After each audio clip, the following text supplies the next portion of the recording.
வணக்கம் மாணவ செல்வங்களே. தமிழ்நாடு முதலமைச்சர் டேலண்ட் சர்ச் எக்ஸாமினேஷனுக்கான மாடல் கொஷின்ஸை நம்ம ஒன் பை ஒன்னாக பார்த்துட்டு வரோம். அந்த வகையில் இப்போ பார்க்க போகிறது 10வது கேள்வி. இது பாருங்க. படத்தில் ட்ரையாங்கிள் ஏபிசி மற்றும் ட்ரையாங்கிள் ஏஎக்ஸ்ஒய் சமபக்க முக்கோணங்கள்.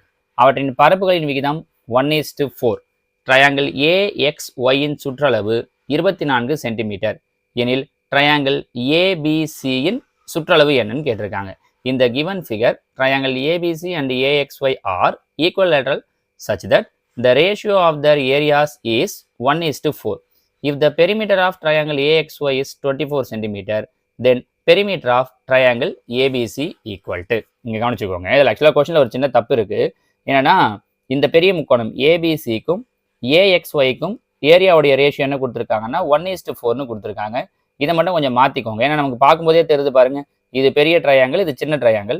ஸோ இதுதான் அதிகமாக இருக்கும். இது 4 பங்குன்னா இது ஒரு பங்காக இருக்கும். ஸோ இந்த 1:4ங்கிறத 4:1ன்னு மாற்றிக்கோங்க. அது மட்டும் டைப்பிங் மிஸ்டேக்காக இருக்கிறதுக்கு வாய்ப்பு இருக்குது. ஸோ இதை நம்ம 4:1ன்னு மாற்றிக்கிட்டோம் அப்படின்னா இப்போ இங்கே பாருங்களேன். என்ன அர்த்தம்னா இதோட ஏரியா 4 பங்கு அப்படின்னா இதோட ஏரியா ஒரு பங்கு தான் இருக்கும். இது 4 சென்டிமீட்டர் ஸ்கொயர்னா இது 1 சென்டிமீட்டர் ஸ்கொயர் தான் இருக்கும். எது ஏரியா, கரெக்டா? அவங்க என்ன கொடுத்துருக்காங்கன்னா ஏரியாவை கொடுக்கல, ஏஎக்ஸ்ஒய்யோட சுற்றளவு கொடுத்துருக்காங்க. அதாவது பெரிமீட்டர் ஆஃப் ஏஎக்ஸ்ஒய் இதோ இருக்குல்ல, ஏஎக்ஸ்ஒய் இதோட சுற்றளவு எவ்வளோ கொடுத்துருக்காங்க அப்படின்னா 24 சென்டிமீட்டர்னு கொடுத்துருக்காங்க. இதோட சுற்றளவு பெரிமீட்டர் 24 சென்டிமீட்டர். ரெண்டுமே என்னன்னு சொல்லிட்டாங்க அப்படின்னா ஈக்குவல் ட்ரையாங்கிள், சமபக்க முக்கோணம்னு சொல்லியிருக்காங்க. அப்போ 3 பக்கமும் சேர்ந்து 24னா ஒரு சைடு தேவைன்னா என்ன பண்ணணும், 24 3ஆல் வகுத்துடலாம். கரெக்டா? 1 3 3 8 3 24. ஸோ ஒரு சைடு என்னவா இருக்கும்னா 8 சென்டிமீட்டராக இருக்கும். அப்போ பாருங்க, இந்த சைடு 8, இந்த சைடு 8, இந்த சைடு 8. ரைட்டா? அப்போ இது இது இது கண்டிப்பாக பாதியில் தான் இருக்கும். அப்படி இருந்தால் தான் நமக்கு 4 மடங்காக இருக்கும். சரிங்களா? வேற ஃபார்முலா வச்சுன்னு சொல்லலாம். நீங்கள் பாதியில் இருக்கின்ற ஐடியாவை ஞாபகம் வச்சுக்கோங்களேன். அப்போ இது 8னா இது என்னவா இருக்கும், 8 சென்டிமீட்டராக இருக்கும். கரெக்டாக? ஏன்னா ஈக்குவலாக பிரிக்குது பாருங்க. அப்போ இது 8, இது 8. ஸோ இந்த பெரிய முக்கோணத்தோட ஒரு சைடு என்னவாயிடும் அப்படின்னா 16 சென்டிமீட்டர்னு ஆயிடும். பெரிய முக்கோணத்தோட ஒரு சைடு என்னவாயிடும், 16 சென்டிமீட்டர். அப்போ பாருங்க, இதுவும் சமபக்க முக்கோணம் தான். அவங்க ரெண்டுமே ஈக்குவல் ட்ரையாங்கிள்னு சொல்லிட்டாங்க. ஸோ முக்கோணத்தோட ஒரு பக்கம் 16 சென்டிமீட்டர், 3 பக்கமும் சமமாக தான் இருக்கும். அப்போ பெரிமீட்டர் வேணும், சுற்றளவு வேணும்னா என்ன பண்ணால் போதும், 16 3ஆல் பெருக்குனா போதும். ஸோ 16 3ஆல் பெருக்குனீங்க அப்படின்னா 48.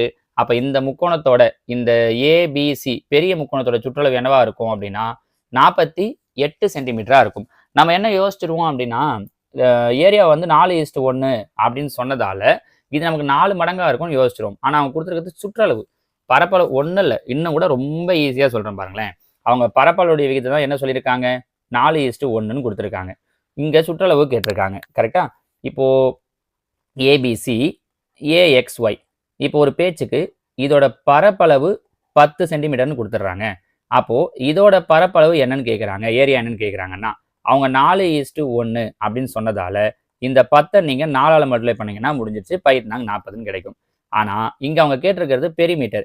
இப்போ இதோட பெரிமீட்டர் 10 சென்டிமீட்டர்னு சொல்லிட்டு இதோட பெரிமீட்டர் என்ன வரும்னு கேட்குறாங்க அப்படின்னா நீங்கள் 4ஆல் பெருக்கக்கூடாது, இதோட ஸ்கொயர் ரூட்டை எடுக்கணும். பார்த்தீங்கன்னா 4ங்கிறது 2 ஸ்கொயர், 1ங்கிறது 1 ஸ்கொயர். அப்போ சுற்றளவு பொறுத்த வரைக்கும் 2 மடங்காக இருக்கும். அப்போ இது 10னா நீங்கள் என்ன பண்ணால் போதும் அப்படின்னா 2ஆல் பெருக்குனா போதும். அப்போ இதோட பெரிமீட்டர் 20 சென்டிமீட்டராக இருக்கும். அவ்வளோதான் விஷயம். இது புரிஞ்சிச்சுன்னா நான் இப்போ இவ்வளோ தூரம் சொன்னல, இந்த கதை எதையுமே நீங்கள் கேட்க வேண்டியது கிடையாது. ரொம்ப சிம்பிளாக ஒரே ஒரு வேலை பண்ணீங்கன்னா போதும். என்ன பண்ணால் போதும், இங்கே 24 சென்டிமீட்டர் கொடுத்துருக்காங்களா, சுற்றளவு தானே கேட்டிருக்காங்க. 24 2ஆல் பெருக்குனீங்கன்னா முடிஞ்சிருச்சு. 24 2ஆல் பெருக்குனீங்கன்னா 48 சென்டிமீட்டர். இது இன்னும் உங்களுக்கு ஈஸியாக இருக்கும் பாருங்க. சரிங்களா? ஸோ இங்கே மேலே என்ன சொல்கிறாங்களோ அதை பொறுத்து தான், அந்த சுற்றளவு என்ன சொல்லியிருக்காங்களோ அதை வச்சு நீங்கள் சொல்ற முடியும். நம்ம புரிஞ்சுக்க முடியுதா? ஜஸ்ட் 2ஆல். இப்போ இதே கேள்வியில் இங்கே சுற்றளவுன்னு கொடுக்காம பரப்பளவு கொடுத்துருந்தாங்கன்னா ஏஎக்ஸ்ஒயுடைய பரப்பளவு இவ்வளோ, அப்போ ஏபிசியுடைய பரப்பளவு எவ்வளோன்னு கேட்டிருந்தாங்கன்னா அப்போ நம்ம எதால் மல்டிப்ளை பண்ணியிருக்கணும் அப்படின்னா 4ஆல் மல்டிப்ளை பண்ணியிருக்கணும். நம்ம புரிஞ்சுக்க முடியுதா? இப்போ இதை பேஸ் பண்ணி நான் உங்களுக்கு ஒரு கொஸ்டின் கொடுத்துருக்கேன் பாருங்க. அதே தான், வேற எதுவுமே மாற்றலை. ஜஸ்ட் இங்கே சுற்றளவு மட்டும் கொடுத்துருக்கேன். சுற்றளவு என்ன சொல்லியிருக்கேன், 21 சென்டிமீட்டர்னு கொடுத்துருக்கேன். அப்போனா ஏபிசியுடைய சுற்றளவு என்னவா இருக்கும்னு கேட்டிருக்கோம். இப்போ சொல்லும்போது தான் சொன்னோம், ஜஸ்ட் ஒரு குறிப்பிட்ட நம்பரால் மல்டிப்ளை பண்ணீங்கன்னா போதும்னு சொல்லியிருந்தேன் இல்லையா? அது ஏன் அந்த நம்பராலன்னு சொல்றேன்னா இங்க 4:1 இருக்கு. அதனால ஞாபகம் வச்சுக்கோங்க. எப்பவுமே 2ஆல் மல்டிப்ளை பண்ணணும் அப்படின்னு நினைச்சிட்டு போறீங்க. இங்க 4:1 இருக்கு. ஒரு பேச்சுக்கு சொல்றேனே, இங்க 9:1 அப்படி கொடுத்துருந்தாங்கன்னா இப்போ நீங்க இதுக்கு ரூட் எடுத்தீங்கன்னா என்ன கிடைக்கும், 3:1 கிடைக்கும். 9க்கு ரூட் எடுத்தா 3, 1க்கு ரூட் எடுத்தா 1. அப்ப நீங்க எதால பெருக்க வேண்டியது இருந்திருக்கும்? 3ஆல பெருக்கிறது மாதிரி இருந்திருக்கும். ஸோ இங்க ரேஷியோ என்ன சொல்றாங்கன்னு பாருங்க. அதை கவனிச்சீங்கன்னா தான் உங்களால ஈஸியா சொல்ல முடியும். ஸோ இந்த கொஸ்டினை பொறுத்த வரைக்கும் 4:1 தான் கொடுத்துருக்கோம். அப்ப இதை பேஸ் பண்ணி ஆன்சர் என்ன வரும்ன்றதை சொல்லுங்க பார்க்கலாம். சரிங்களாமா? ஸோ இதோட நமக்கு 10 கேள்விகள் முடியுது. அடுத்தடுத்த வீடியோல நம்ம ஒவ்வொரு கொஸ்டினா பார்க்கலாம். ஓகேவா? தேங்க்யூ.